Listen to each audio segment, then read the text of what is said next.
Oregano tea. Maraming nagagamot ang oregano tea.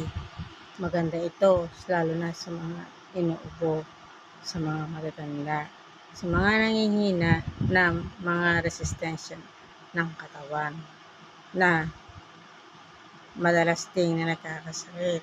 Kaya kung gusto niyo pong lumakas ang katawan ninyo, minom kayo ng oregano tea.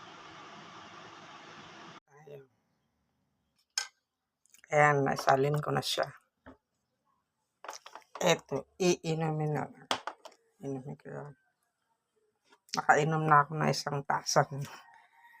Maganda itong insulin tea sa umaga. 30 minutes bago mag-breakfast. Kaya sasalin na natin.